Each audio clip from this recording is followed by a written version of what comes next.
নমস্কার। আজকে 11ই জুন 2025। আমরা দেখতে পাচ্ছি যে ইরান এবং আমেরিকার মধ্যে যুদ্ধ সেটি আবার নতুন করে শুরু হয়েছে। গতকালকে আমরা খবরে দেখেছি কি যে না, ইউএস নেভি অ্যাটাক করেছে কিসের উপর? না, একটি তেল ট্যাঙ্কারের উপর। তেল ট্যাঙ্কারটি কোথা থেকে আসছিল?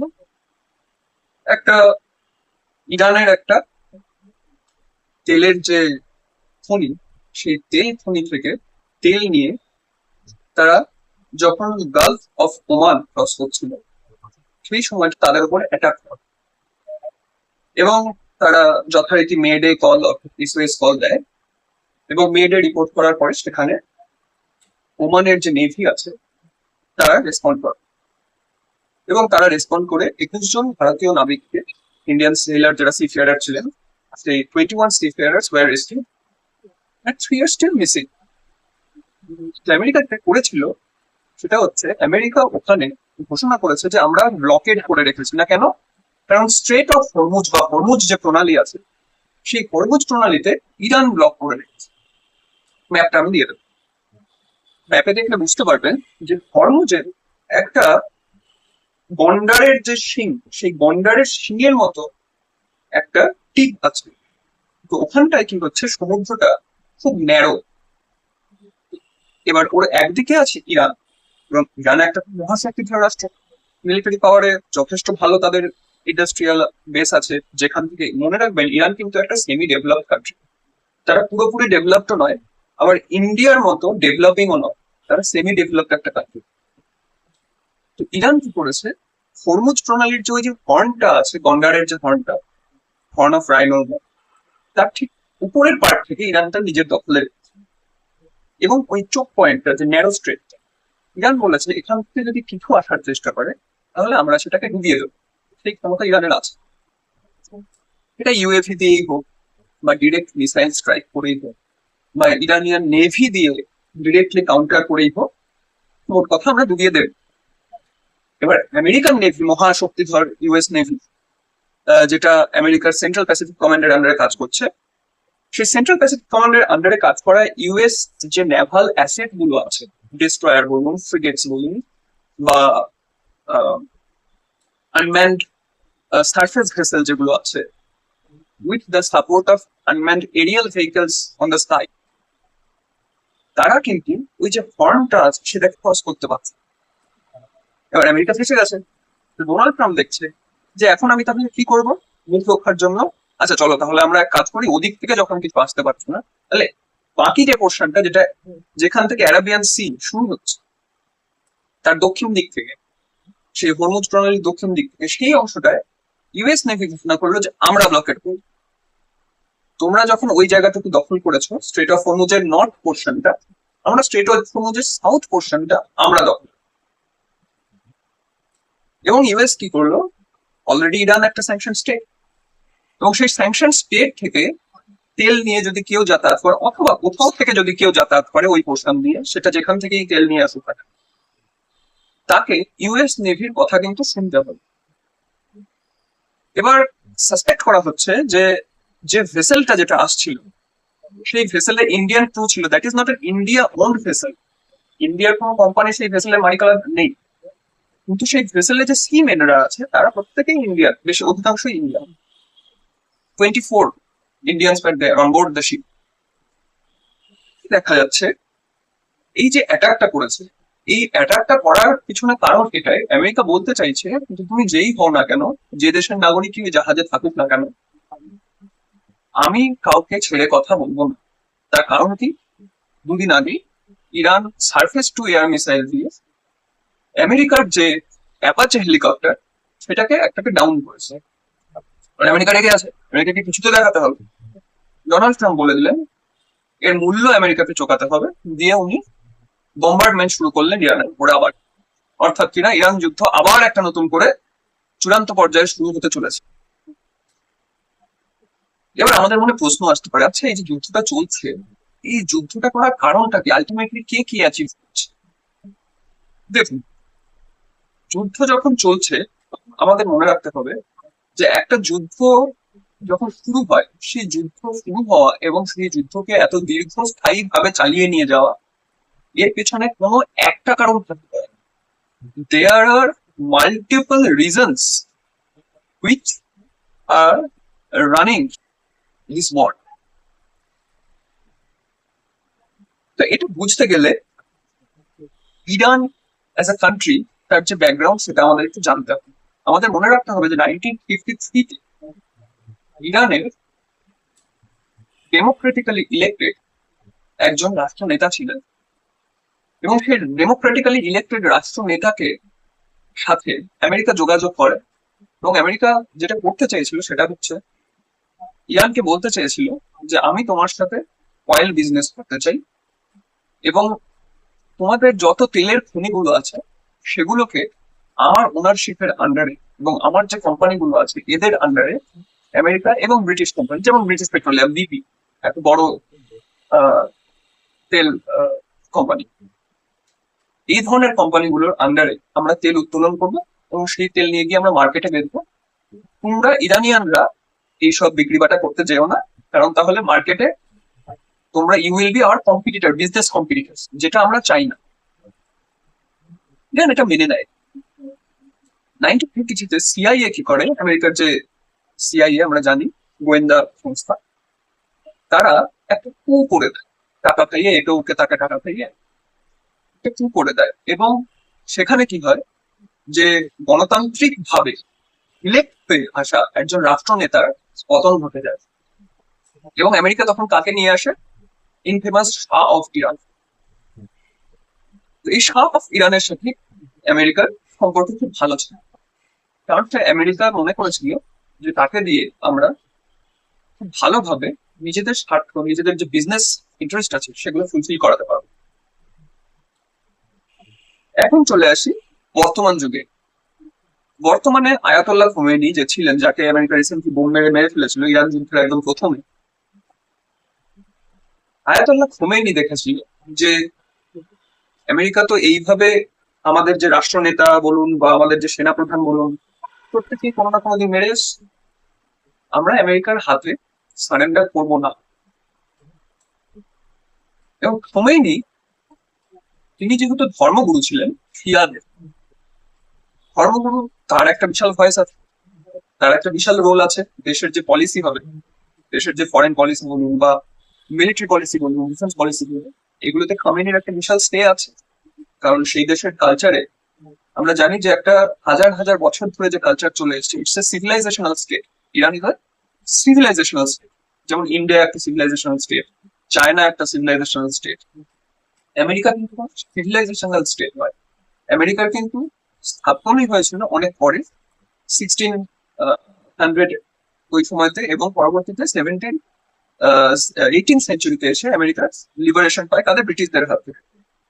আচ্ছা, কারণ এটা একটা ব্রিটিশ কলোনি ছিল, এবং আমেরিকার যারা অ্যানসেস্টাররা তারা অধিকাংশ ইউরোপিয়ান অরিজিনের, হোয়াইটরা। আর যারা ওদেশের যারা নেটিভ আমেরিকান, যাদেরকে রেড ইন্ডিয়ান বলা হতো, তারা কিন্তু তাদেরকে একটা আউটকাস্ট হিসেবে দেখা হতো। আচ্ছা, তো বর্তমানে কি অবস্থা আজকের পলিটিক্সে দাঁড়িয়ে? Donald Trump can be considered as a president who is known for his conflict of interest stories.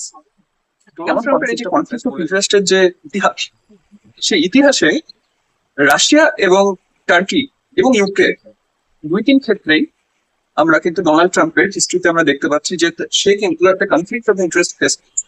কিরকম সেটা আমি দুটো লাইন পড়ে শোনাই, তাহলে আপনারা বুঝতে পারবেন। প্রথমে আসি দ্য আমেরিকান প্রগ্রেস বলে একটা ম্যাগাজিনের একটা রিপোর্ট।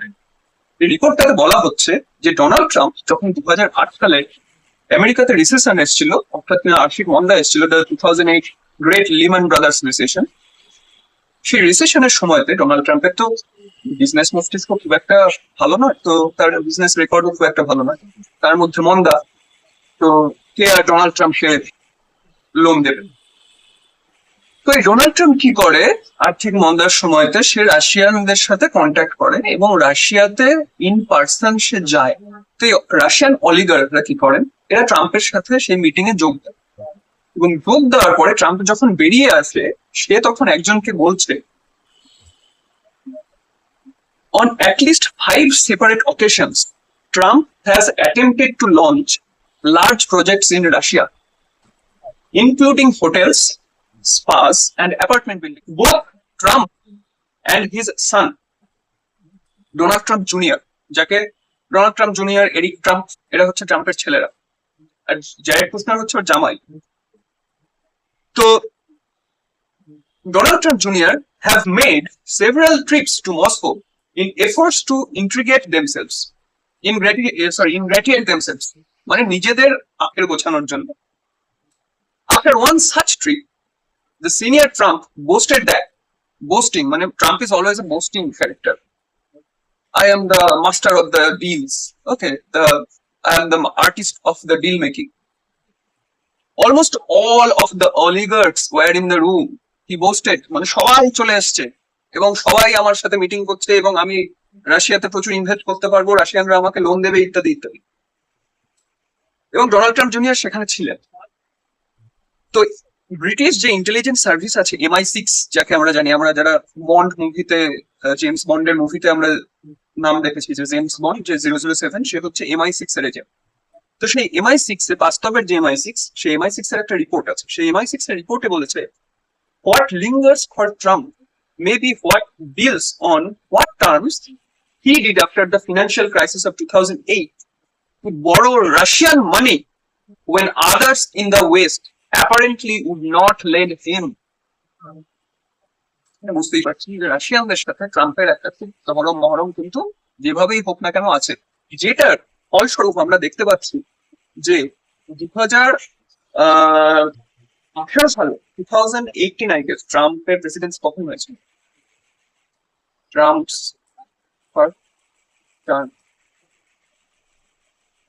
এক্স্যাক্টলি 2017 সালে, 2017 ট্রাম্প যখন ক্ষমতায় আসেনি, তখন রাশিয়ানদের একটা একটা একটা ইন্টারভেনশন ইউএস পোলিং সিস্টেমে নাকি হয়েছিল, এবং যেটা নিয়ে পরবর্তীকালে প্রচুর কন্ট্রোভার্সি হয় যে না, রাশিয়ানরা প্রচুর যেভাবে হোক হ্যাক করে হোক বা পাবলিক ওপিনিয়ন ম্যানিপুলেট করে হোক, যেভাবে হোক ট্রাম্পের সাপোর্ট জোগাড় করেছিল এবং যথারীতি Trump as a president elect হয়েছে।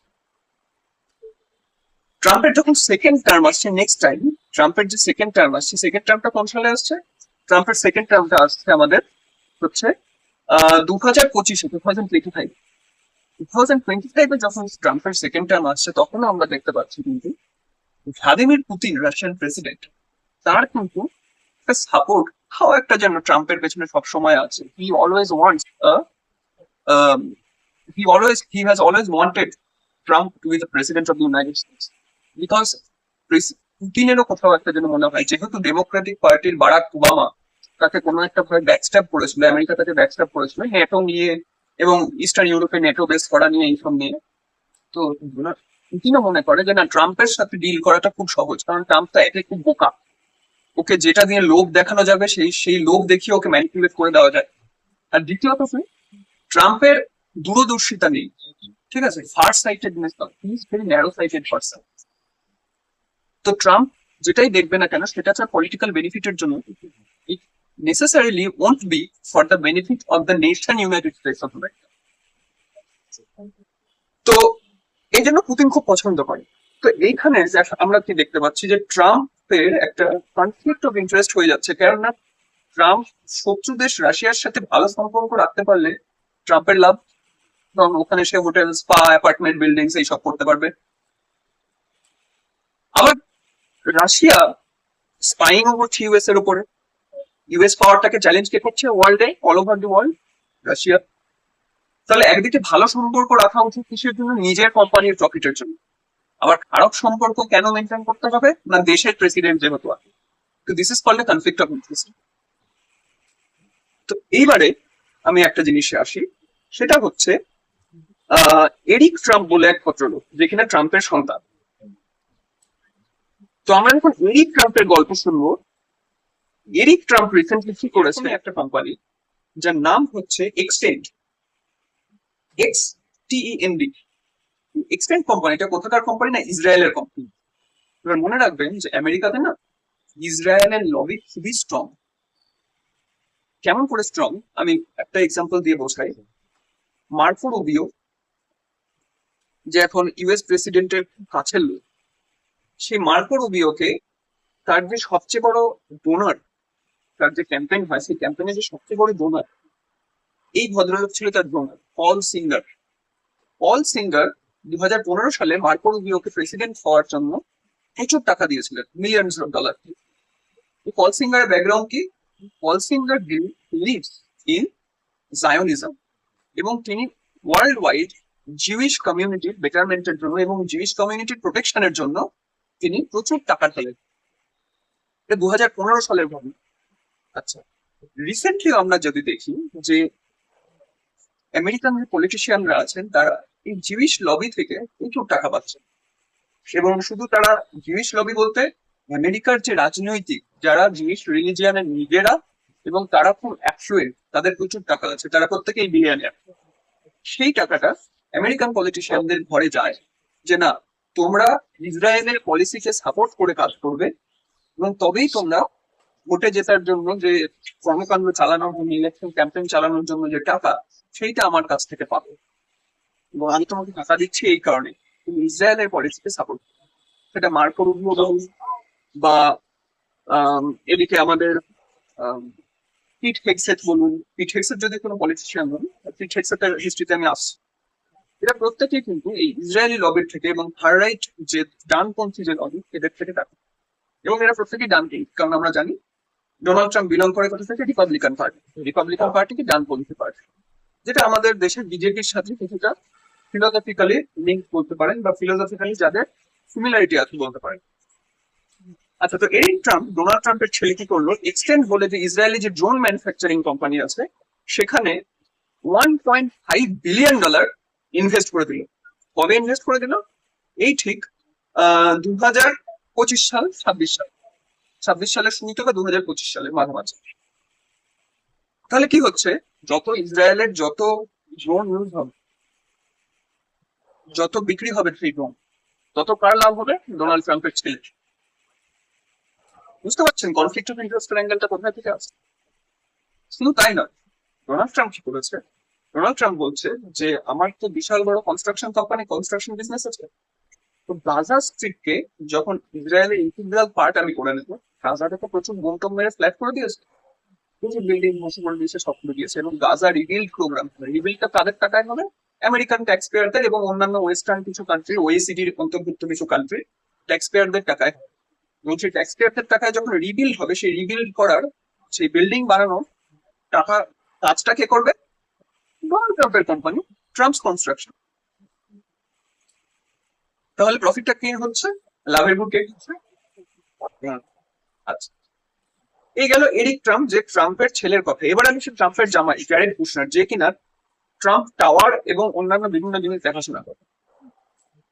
তো আমি একটা ছোট্ট আর্টিকেলের একটা ছোট্ট দুটো লাইন পড়তে চাই। সেটা হচ্ছে son in law Jared Kushner, who served as a senior advisor during Trump's first term, অর্থাৎ ট্রাম্পের যে প্রথম প্রেসিডেন্সি যেটা ছিল, ওই যে বললাম 2017 সালে, founded the private equity firm Affinity Partners. Affinity Partners বলে একটা কোম্পানি সে প্রতিষ্ঠা করে।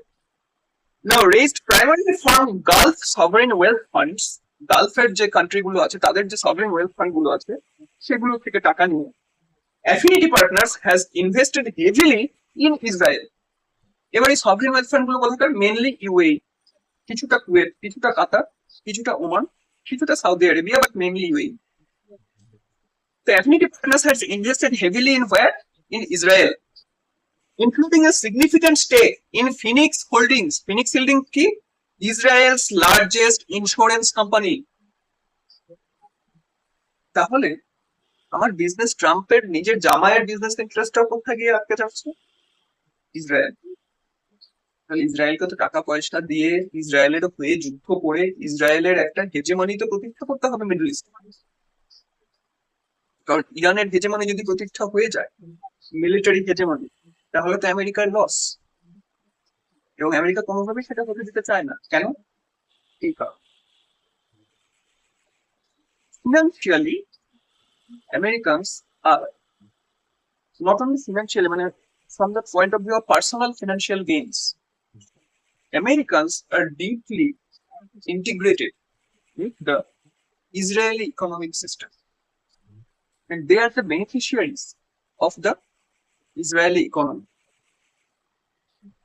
তাহলে কেন ইসরায়েলের ইকোনমিকে তারা সাপোর্ট করবে না, বা ইসরায়েলকে যুদ্ধ হলে ইসরায়েলের হয়ে কেন যুদ্ধ করবে? সেখানে প্রেসিডেন্টের নিজের ছেলে এবং নিজের জামাই এইভাবে জড়িত। তারপরে আছে সলমো হোল্ডিংস।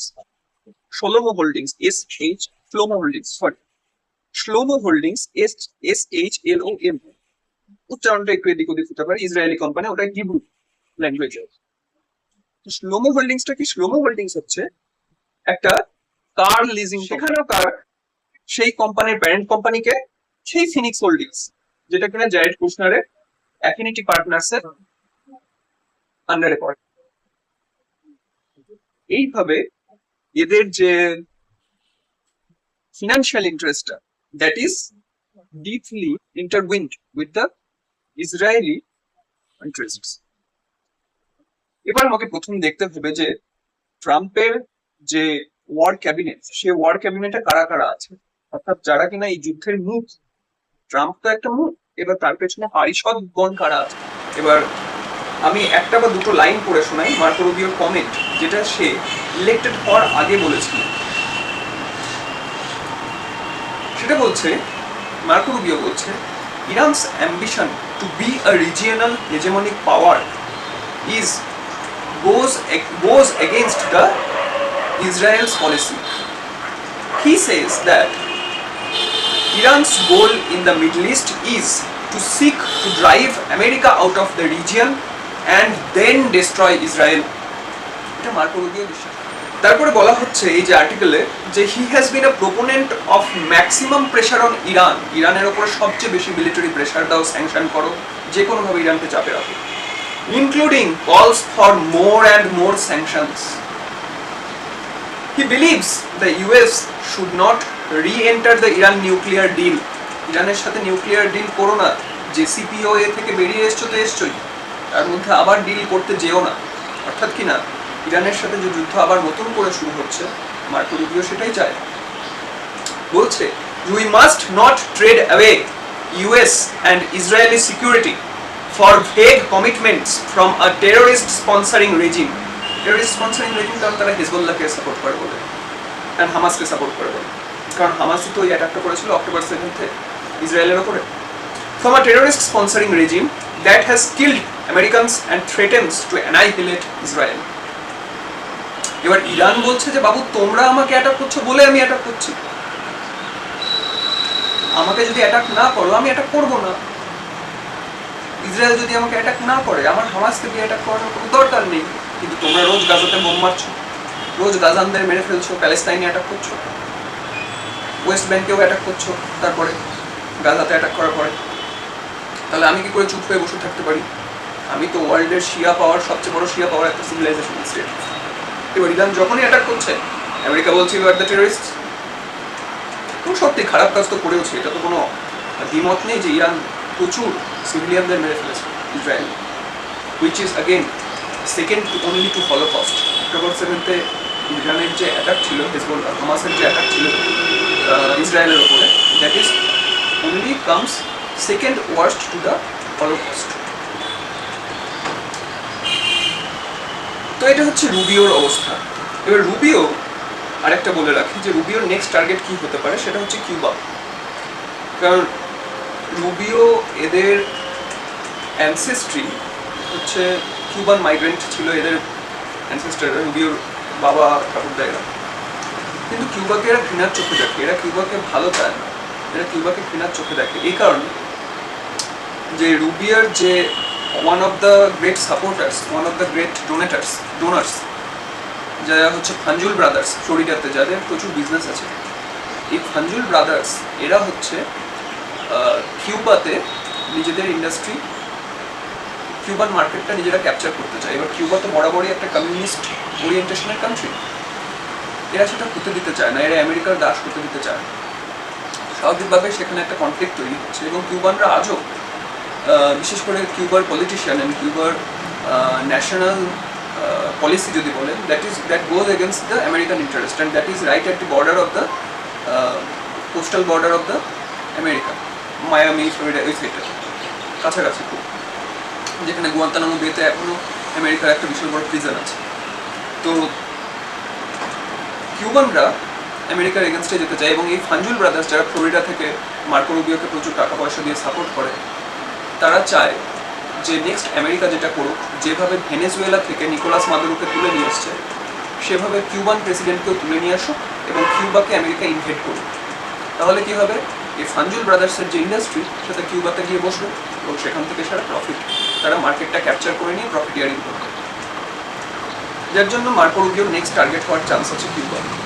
এটা আমার নিজের perception, god forbid that happens, but anyway. আচ্ছা, তাহলে ট্রাম্পের ওয়ার ক্যাবিনেটের নেক্সট যাকে আমরা দেখবো মার্কো রুবিওর পরে, সে হচ্ছে, ভদ্রলোকের নাম হচ্ছে পিট হেগসেট। এই পিট হেগসেট ভদ্রলোকের একটা ইন্টারেস্টিং ব্যাকগ্রাউন্ড আছে। পিট হেগসেট হচ্ছে এখন সেক্রেটারি অফ ডিফেন্স, অর্থাৎ কিনা আমাদের ইন্ডিয়ান কনটেক্সটে আপনি যদি ধরেন ডিফেন্স মিনিস্টার রাজনাথ সিং এর ইকুইভ্যালেন্ট, কাউন্টার পার্ট। পিট হেগসেটের যে ব্যাকগ্রাউন্ড সেটা আপনি দেখলে দেখতে পাবেন যে এর কিন্তু কোনো পলিটিক্যাল ব্যাকগ্রাউন্ড নেই, যে না ভোটে লড়ে যেতে এসছে বা কিছু না, সেরকম কিছু না। তাহলে এলো কোথা থেকে?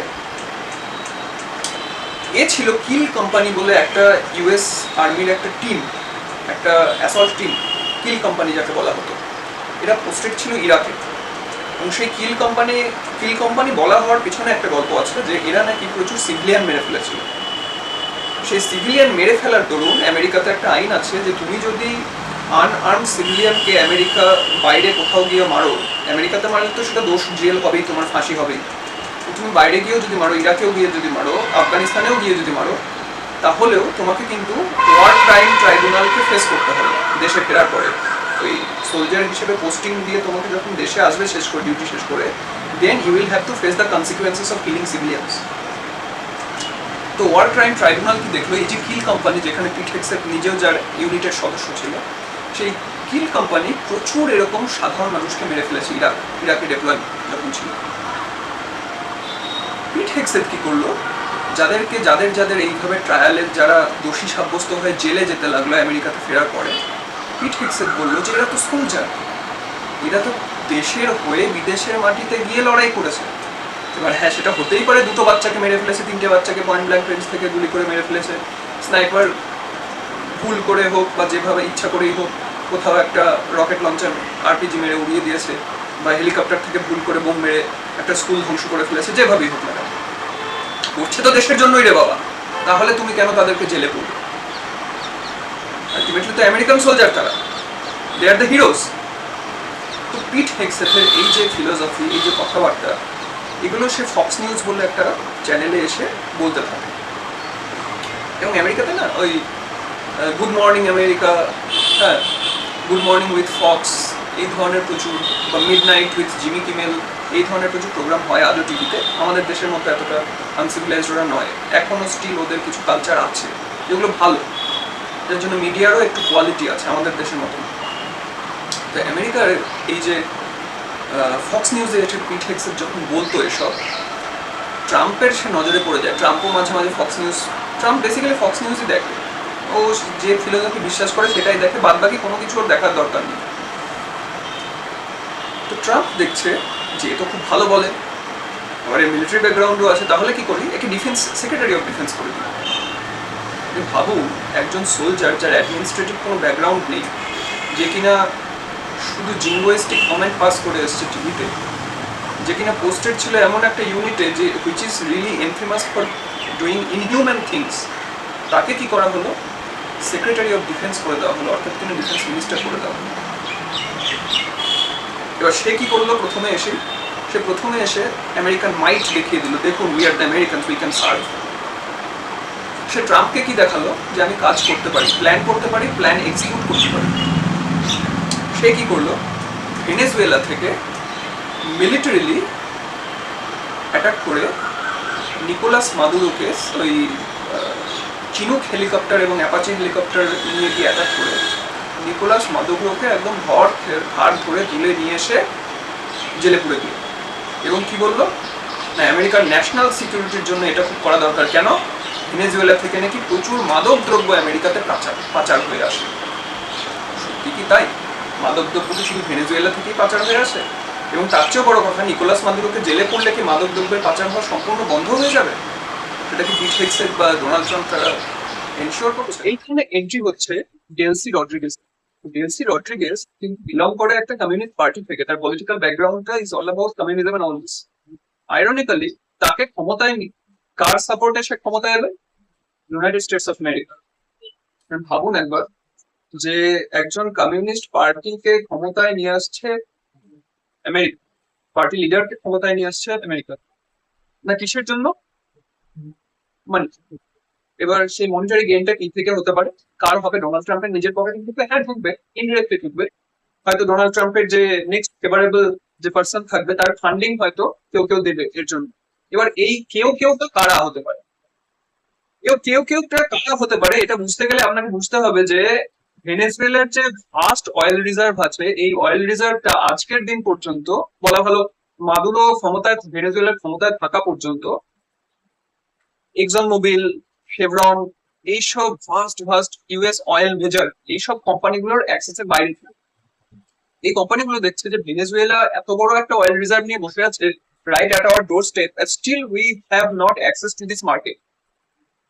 So they had to do something which would lead to the downfall of the current regime, I mean then current regime, which was Nicolas Maduro, and ultimately lead to the any favorable leader who will sit there and give them access. তো আমি বিবিসির একটা report করি, বিবিসির একটা report বলছে যে US oil companies gain after seizure of Venezuela's Maduro. তো কি কি হচ্ছে? বলছে যে shares in Chevron opened more than 4% higher. শেভরনের স্টক প্রাইস 4% বেড়ে গেছে, after surging more than 7% in pre-market trading, while other firms including ConocoPhillips and Exxon also gained. তো এরকম একটা অর্থনৈতিক বেনিফিট, ফিনান্সিয়াল বেনিফিট কিন্তু ইউএস অয়েল কোম্পানিগুলো গেইন করছে। আরো কয়েকটা কোম্পানির নাম বলি তাহলে ভালো হবে। Exxon Mobil. এক্সন মোবিল বলছে যে it wants to re-enter Venezuelan market in 2026. The company fully exited Venezuela. Venezuela ছেড়ে বেরিয়ে এসেছিল after the Chavista government, Hugo Chavezের গভর্নমেন্ট যখন ক্ষমতায় ছিল, এসে আমেরিকাকে ভাগিয়ে দিয়েছিল বেসিক্যালি। এবার হুগো চাভেজ ক্ষমতায় আসার পর থেকে কিন্তু ভেনেজুয়েলার ইকোনমিটা ডাউন হতে শুরু করে। কারণ Venezuela became what shall I say, an enclosed market. And মার্কেটকে যত আপনি এনক্লোজ করবেন এই ক্যাপিটালিজমের যুগে, the more enclosed you become, lesser the profits you are making and lesser will be your growth. তো এইভাবে ভেনেজুয়েলা ধীরে ধীরে ধীরে ধীরে অর্থনীতিটা একদম তলানিতে এসে থেকে যায়, এবং সেই অবস্থাতেই আজ অব্দিও আছে। যার জন্য এই ডেলসি রড্রিগেজ যে আমাদের দেশে এলো, 4 দিনে কি হলো, প্রাইম মিনিস্টার নরেন্দ্র মোদীর সাথে দেখা করলেন, কোথায় কি সাইন হলো না হলো, কয়েকটা হেডিং ছাড়া আমরা কিছু দেখতে পাইনি, এবং মিডিয়া হাইলাইট সেভাবে পাইনি, দেশটার কাছে সেভাবে গুরুত্ব দেয় না আমাদের দেশে। কিন্তু ভেনেজুয়েলা কিন্তু খুব ভালো অয়েল সাপ্লাই করতে পারে আমাদের দেশে, which can contribute to the energy security of our country. তো সেই দিক থেকে দেখতে গেলে ভেনেজুয়েলার যে এই ডেলসি রড্রিগেজের যে আসাটা, which was an completely important thing, আমাদের দেশের মিডিয়া তো অত ভাবে না এসব নিয়ে, ওরা they always go after the breaking news. ওরা এসব ইম্পর্টেন্ট কি আনইম্পর্টেন্ট এটা নিয়ে ওদের কিছু যায় আসে না, যেটা পাবলিক খাবে সেটুকুই দেখাবে, বাদ কিছু দেখাবে না, যত ইম্পর্টেন্ট কিছু। আচ্ছা, কনকো ফিলিপস এই কোম্পানিটার কথা বললাম। হালিবার্টন company, Halliburton also stands out as a likely beneficiary if Venezuela's oil sector reopens in a meaningful way. Meaningful way মানে যেখানে US will be able to not only extract the oil but also sell in their local market after refining the same. আবার এটাও হতে পারে যে they are extracting crude, then refining it themselves in US. The Americans are then again sending the finished product to not only to Venezuela but rest of the world. SLB বলে আরো একটা company আছে, formerly which was known as Schlumberger, যে কোম্পানিটার নাম একটু আগে বললাম।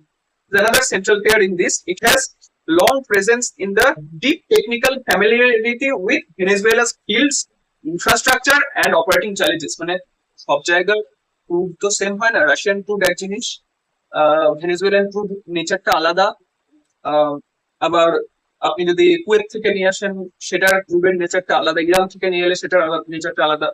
জামনগরে যেগুলো ঢুকছে সেগুলো আমেরিকান কিছু আছে বা মিডল ইস্ট থেকে যেগুলো ঢুকছে ওগুলো জামনগরে ইয়ে করতে পারে।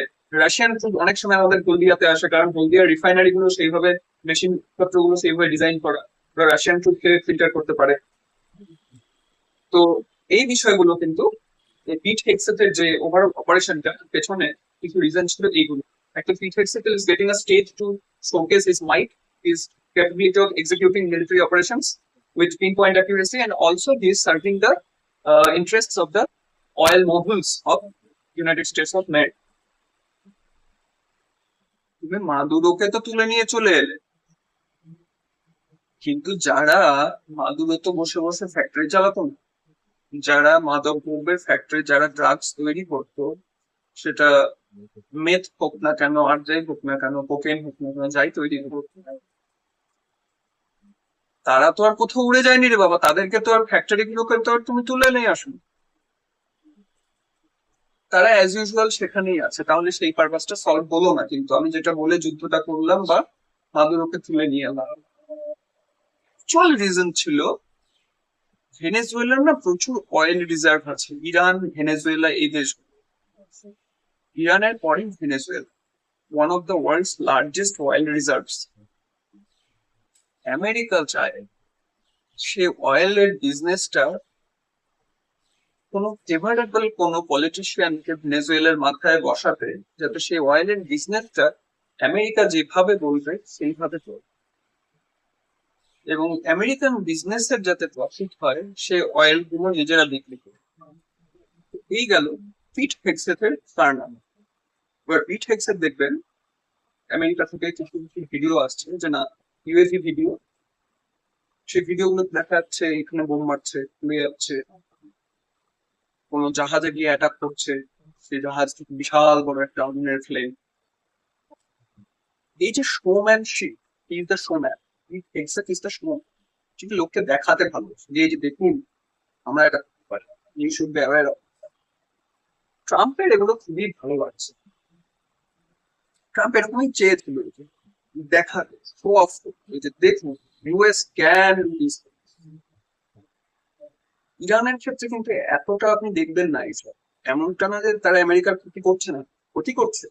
তারা যখন KC-130 প্লেন গুলো ইউএইতে না সৌদি আরবে কোথায় একটা মিলিটারি বেসে সেই এরোপ্লেন গুলো পার্ক করা ছিল, সে KC-130 যখন ডিস্ট্রয় করে ইউএসি গিয়ে, তারা কিন্তু নিজেরা পাবলিশ করেনি, তারা পাবলিশ করেছিল চাইনিজ স্যাটেলাইট ফুটেজ।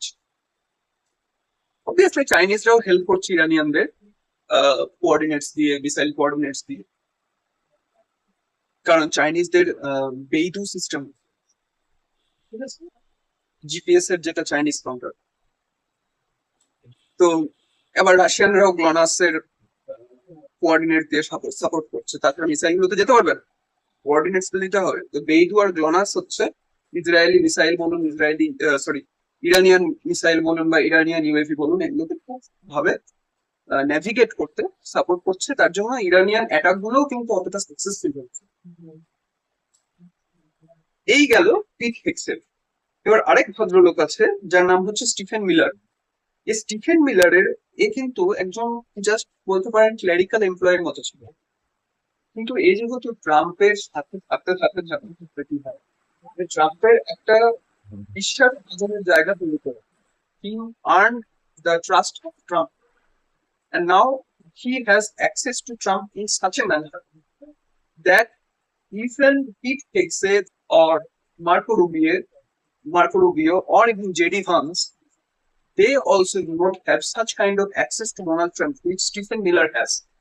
তো কে এই স্টিফেন মিলার? এই স্টিফেন মিলার কিন্তু আমেরিকাতে যত অ্যান্টি ইমিগ্রেশন কাজকর্মগুলো চলছে, এবং আমেরিকার যে আইসি এজেন্ট, এরা কোথায় ডিপ্লয় হবে, কোথায় এরা গিয়ে ইলিগাল মাইগ্রেন্টদেরকে ধরবে, ইলিগাল মিগ্রেন্টকে ধরে ধরে এরা হচ্ছে ডিপোর্ট করবে প্লেনে ভরে ভরে, এই যে টোটাল যে অপারেশনটা চলছে, it is going on behalf of going under Stephen Miller's own directions.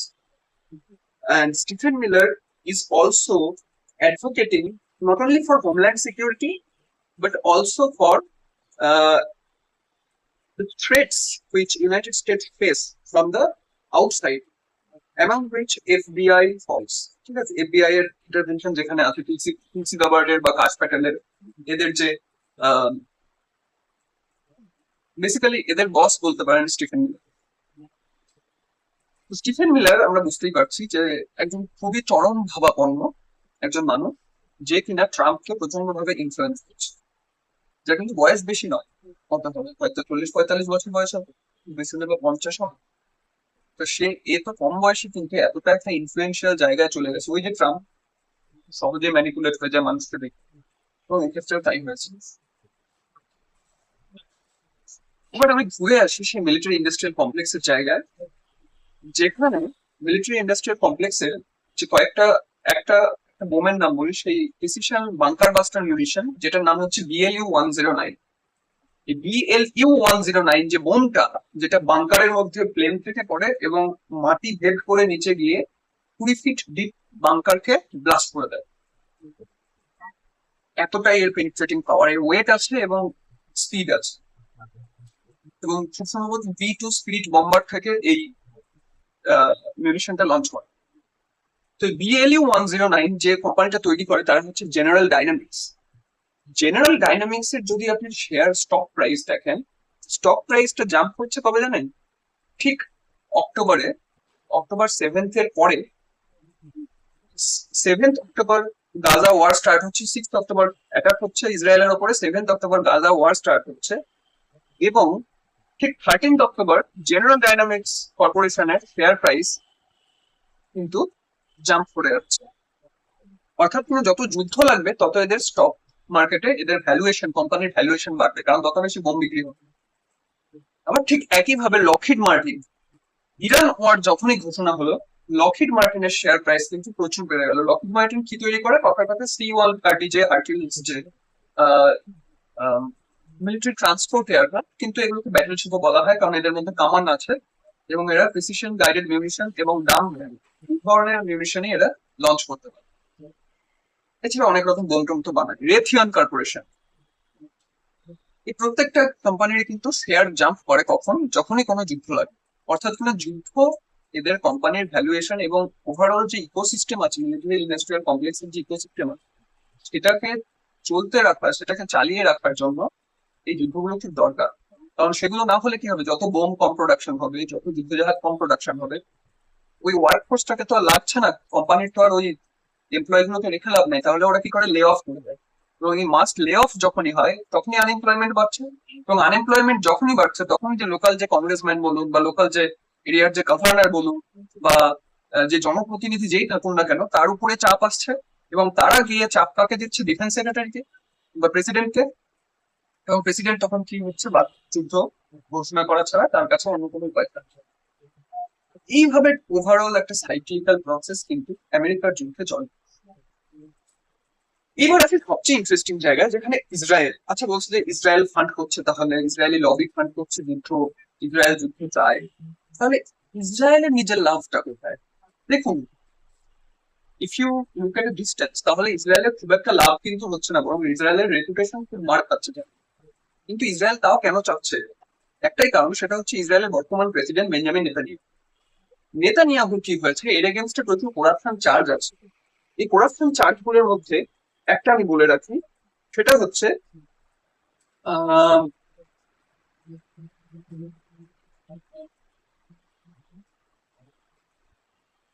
Case 1000। Case 1000, তিনটে কেসের আমি নাম বলছি। কেস 1000, তিনটে case which is on trial. Netanyahu is on trial in these cases. Case 1000 for fraud and breach of trust. Case 2000, again fraud and breach of trust. সেখানে কি দেখা যাচ্ছে? Netanyahu allegedly attempted to accept a bribery deal from Yedioth Ahronoth, who is the publisher of Arnon Moses, in which Netanyahu would try to limit the circulation of Israel Hayom, a rival publication, in exchange for favorable coverage in Yedioth Ahronoth. তাহলে ইয়েদিয়ত আহরনথের আমি publication বাড়িয়ে দেবো কি করে? ইয়েদিয়ত আহরনথের থেকে আমি good press পাবো, এবং ইয়েদিয়ত আহরনথের যে কম্পিটিটর আছে ইসরায়েল হেয়ম, তার এগেনস্টে আমি কেস ফাইল করে সেই নিউজ নেটওয়ার্কটাকে কমিয়ে দেবে, তার জন্য টাকা নিচ্ছে। আচ্ছা, case 4000, fraud, breach of trust, etc. and bribery. As Communications Minister, Netanyahu allegedly accepted a bribery deal from the media mogul Shaul Elovich, আবার media mogul, তাদের কাছ থেকে টাকা নিচ্ছে, in which he made regulatory decisions that financially benefited Elovich in exchange for positive coverage on his Walla news site. এইভাবে ব্রাইবারি চার্জগুলো নেতানিয়াহুর এগেইনস্টে আছে। এবারে নেতানিয়াহু কি বলছে, দেখুন যুদ্ধ যতদিন চলছে ততদিন পর্যন্ত আমি কোর্টে যেতে পারছি না, আমি খুব ব্যস্ত আছি, for the sake of national security আমার থাকাটা দরকার, প্রাইম মিনিস্টার থাকাটা, না হলে দেশের ক্ষতি হয়ে যাবে, যুদ্ধ ঘোষণা হয়ে যাবে, এবং যুদ্ধ ঘোষণা হলে কি হয়, আমাদের দেশে এনিমি অ্যাটাক করবে, ইরান বোম মারবে, ইসরায়েলের মানুষ মারা যাবে। অতএব আমার প্রাইম মিনিস্টার থাকাটা ইসরায়েলের বেনিফিটের জন্য, ইসরায়েলের স্বার্থের জন্য খুব দরকার। তাহলে আমাকে কি করতে হবে, যুদ্ধটা চালিয়ে দিতে। এই গেল নেতানিয়াহুর নিজের necessity to keep the war running. তাহলে আমাদের দেশে কি থাকলো, আমেরিকান মিলিটারি ইন্ডাস্ট্রিয়াল কমপ্লেক্স, আমেরিকার পলিটিশিয়ানদের নিজেদের ব্যাকগ্রাউন্ড, তাদের যে লার্জেস্ট ডোনার এবং জিউস লবি, এবং লাস্টে আমরা কি দেখতে পাচ্ছি, নেতানিয়াহুর নিজের যে পলিটিক্যাল ব্রাইবারি চার্জ সেগুলো থেকে রক্ষা পাওয়ার জন্য তাকে এই যুদ্ধ চালিয়ে নিয়ে যেতে হচ্ছে। ও, আরেকটা ব্যাপার আছে, ইসরায়েলের জিডিপি যদি দেখেন, ইসরায়েলের জিডিপির খুব খারাপ অবস্থা। ইসরায়েলের ইকোনমি যদি দেখেন, দেশটাতে তো সেভাবে কোনো কিছু চাষাবাদ হয় না, ওই আর্মস ম্যানুফ্যাকচার করে ওরা, কিছু সার্ভিসেস ইন্ডাস্ট্রি মানে সফটওয়্যার, মিলিটারি সফটওয়্যার, এইসব কিছু ওরা তৈরি করে, যার জন্য কি হয়, আমেরিকান প্রচুর এইড দরকার হয়। প্রায় ইউএস স্পেন্ট, এটা Hindu news, the Hindu report, US spent $17.9 billion on military aid to Israel since last October 7, 2023 October 7. তবে থেকে আমেরিকা $17.9 বিলিয়ন খরচ করেছে কতদিনের মধ্যে, শুধুমাত্র অক্টোবর 2024 এর মধ্যে, এক বছরের মধ্যে $17.9 বিলিয়ন শুধু মিলিটারি এইড দিয়েছে, 23 থেকে 24। এবার ট্রাম্প কি করেছে, ট্রাম্প অলমোস্ট $3.8 বিলিয়ন পার ইয়ার, $17.9 বিলিয়ন এইভাবে ইসরায়েল কিন্তু পেয়েছে। এবং শুধু তাই না, ট্রাম্পের থেকেও যে বা ইউএস এর থেকে যে মান্থলি যে পেমেন্টটা যেটা পাওয়ার, সেটা কিন্তু ইসরায়েল পাচ্ছে। এবার বিষয় হচ্ছে যে যুদ্ধ একদিন শেষ হবেই, তাহলে সেদিন কি হবে, সেই দিনটা যে খুব বেশি দূরে নেই, এটা নেতানিয়াহু বুঝতে পারছে। তো নেতানিয়াহু কি করতে চাইছে, নিজেকে ফিউচার প্রুফ করতে চাইছে, as he is trying to make himself a prime minister, or not a president, prime minister, I'm sorry, a prime minister for a much longer period. Say for example, President Xi Jinping has become a lifetime president of China till the day he will remain president of People's Republic of China as long as he lives. Same goes for the Vladimir Putin. আমরা জানি পুতিনের যে opposition leader ছিল Navalny, সে নাভালনিকে কিভাবে মেরে ফেলা হয়েছিল। তো বেঞ্জামিন নেতানিয়াহু কিন্তু সেই একই রকম অথরিটেরিয়ান লিডার, এবং United States being it herald itself as the world's oldest democracy and all this, which is totally nonsense, totally garbage. Its best friends are always authoritarian leaders, be it the UAEs, whoever it is, Mohammed bin Salman of Saudi Arabia, and all these people, they are all authoritarian leaders. তো America কিন্তু authoritarian লিডারদের প্রতি আমেরিকার একটা weakness আছে, এবং ইংল্যান্ডেরও এই যে Benjamin Netanyahu, সেও কিন্তু একজন অথরিটেরিয়ান লিডার। তো নেতানিয়াহু রিসেন্টলি করেছে সেটা একটু বলে রাখি, নেতানিয়াহু ইসরায়েলের যে পার্লামেন্ট, সেটা হচ্ছে ক্নেসেট বলা হয়, ক্নেসেট বা কেনেসেট।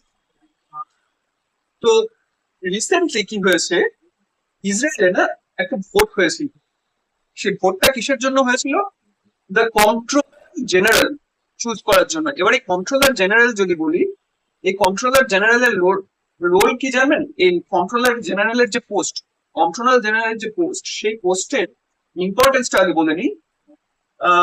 Controller General is entrusted with broad access to documents and information precisely because the office serves as an independent check on those in the power. Basically কি হয়, এই তো গভর্নমেন্ট কাজ করছে, বাট গভর্নমেন্টের এই পাশে সুপ্রিম কোর্ট আছে, মাঝখানে একটা পোস্ট আছে কন্ট্রোলারের। কন্ট্রোলার কি আছে, এদেরকে চেক করছে, চেক করে রাখছে, দেখছে যে বিষয়গুলো সব ঠিকঠাক চলছে কিনা, গভর্নমেন্ট অথরিটেরিয়ান কিছু স্টেপ নিচ্ছে কিনা, এবং সেই সেই যে কন্ট্রোলারের ইলেকশন হয় সেটা ভোটিং প্রসেসের মধ্যে দিয়ে হয়, এবং সেই কন্ট্রোলার তাকে রিপোর্ট করবে, ফাইনালি সুপ্রিম কোর্টের কাছে তার রিপোর্টও একটা যায়, এবং সুপ্রিম কোর্ট তার কাছে ডকুমেন্ট চেয়ে পাঠাতে পারে। এরকম একটা ইম্পর্টেন্ট পজিশন কিন্তু, which is checks and balances. যেমন আমাদের দেশে কি হয়, আমাদের দেশে যেমন পার্লামেন্টারি কমিটিস গুলো আছে, বা ইলেকশন কমিশন অফ ইন্ডিয়ার রোল যেমন ইলেকশন কন্ডাক্ট করা, which itself is a sovereign entity. এবার সেখানে বিরোধী দলের নেতার রিসেন্টলি আমরা জানি যে election commission of India choose করেন বিরোধী দলের নেতার যে পোস্টটা চলে যাওয়া, সেটা নিয়ে কত বড় একটা কন্ট্রোভার্সি, এবং which is complimentary detrimental to the spirit of democracy. তো সিমিলার ঘটনা ইসরায়েলে হয়েছে। ইসরায়েল কি করেছে, বলা হলো নেতানিয়াহু কি করেছে, নেতানিয়াহু রিসেন্টলি মাইকেল রাবেলো বলে একজনকে কন্ট্রোল পোস্টে ইলেকশনের জন্য সব রকম সাপোর্ট করেছিল, এবং সেই ইলেকশনটা হয়েও গিয়েছে সম্ভবত 100 out of 0, 100 and 0 in against voting হয়েছে। মানে বুঝতেই পারছি কিরকম ভোটিং হয়েছে। তো দ্য জেরুজালেম পোস্টের একটা আর্টিকেল আমি দেখছিলাম, সেখানে বলছে the election of the prime minister Benjamin, এটা 7 জুন 2026 এর রিপোর্ট আমি পড়ছি, আজকে 11 June. The election of Prime Minister Benjamin Netanyahu's personal attorney Michael Rabelo by the Knesset as Israel's new state controller represents everything wrong with Israeli politics today, which is basically the last nail in the coffin of the Israeli democracy. And Netanyahu চাইছে যে আমি তো economy rebound করাতে পারছি না, economy যখন rebound করাতে পারছি না, উল্টে ব্রাইবারি চার্জ বা করাপশন চার্জ এগুলোতে যখন ফেসে আছি, যুদ্ধ তো সারা জীবন সমাজ, যুদ্ধ তো একদিন না একদিন থাকতেই হবে। আজকে ডোনাল্ড ট্রাম্প প্রেসিডেন্ট আছে বলে চলছে, কালকে যদি ডেমোক্রেটিক কোন প্রেসিডেন্ট হয়ে আসে এবং সে যদি বলে যে না আমি যুদ্ধ চালাবো না, ডোনাল্ড ট্রাম্পের তো বক্তব্যটাই এটা ছিল যে জো বাইডেন যুদ্ধ গাজা ওয়ার চালু করেছিল, আমি গাজা ওয়ার শেষ করছি, আমি আফগানিস্তান থেকে পুল আউটের জন্য প্রেসার দিয়েছি বলে জো বাইডেন আফগানিস্তান থেকে ইউএস ট্রুপসকে পুল আউট করিয়েছে। I am the anti war president. সে এসে যখন যুদ্ধ করছে, তো পাবলিক সেন্টিমেন্ট ডোনাল্ড ট্রাম্পের ইমেজটা কোথায় গেছে ডোনাল্ড ট্রাম্প নিজেও জানে। তো ডোনাল্ড ট্রাম্প তো আজ নয়তো কাল থাকবে না, তো তার জন্য তো নেতানিয়াহুকে একটা ফিউচার প্রুফিং করতে হবে। তো নেতানিয়াহু কি করছে, the state controller is one of the most important watchdogs in the Israeli public life. It is also responsible for the functioning of government institutions and their integrities. The audit ministry, like we have CAG, Comptroller and Auditor General, and public bodies investigates failures, যেটা CAG-ও করে থাকে আমাদের দেশে, and publishes reports that can shape public debate and drive reforms. Basically, head of the Comptroller and Auditor General, আমাদের দেশের equivalent. তাকে কি করলো, নিজের পছন্দের লোক নিয়ে গিয়ে বসে দিল এই মাইকেল রাবেলো বলে যে বলছে, এই আর্টিকেলে বলছে, the episode reflects a culture that has increasingly taken hold in Israeli politics, particularly in Netanyahu's coalition. The expectation is not that lawmakers think for themselves, but that they fall in line, making the message no that a stamp for the Prime Minister. যে বিল নিয়ে আসছে, ধনী vote মারছি, pass হয়ে যাচ্ছে। Is it proper democracy? No. US কিন্তু এটা হয় না আজও। That is why US এর চেকস এন্ড ব্যালেন্স আছে। That is why US এর সেনেট হিয়ারিং কমিটি যখন ডাকে সবাই কাঁপতে থাকে যে না, সেনেট হিয়ারিং কমিটিতে আমার ডাক এসছে, আমাকে যেতে হবে, and that is public. It will be broadcasted.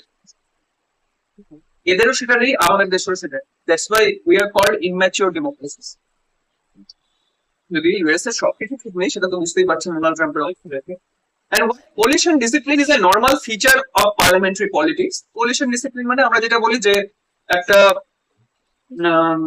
কি বল, একটা ডিক্রি জারি হয়ে গেল, যেটা রুলিং পার্টি যে আছে সে ডিক্রি জারি করলো যে যত পার্লামেন্টারিয়ান আছে সবাই আমার এই স্টেটমেন্টের বা আমার এই মোশনের পরে ভোট দেবে, কেউ যদি এগেনস্টে যায় তাহলে হি উইল বি পানিশড, কেউ শিল বি পানিশড।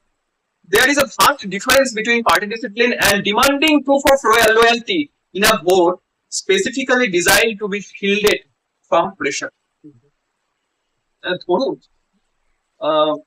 কোন ভদ্রলোককে ইলেকশন কমিশনার অফ ইন্ডিয়া হিসেবে চুজ করা হবে, এবার রুলিং পার্টির মধ্যেও কেউ কেউ চাইছে না, তারা ভোট থেকে যদি অ্যাবসেন্টও থাকে, বিরোধী দলের ভোট এগেনস্টে গিয়ে ভোট নোতে ভোট দেওয়া, তো মোশনের নোতে ভোট দেওয়া তো আলাদাই ব্যাপার, মোশনের ইয়েস এ ভোট না দিয়ে যদি অ্যাবসেন্টও থাকে তাহলেই তাদের বেটার ভোট।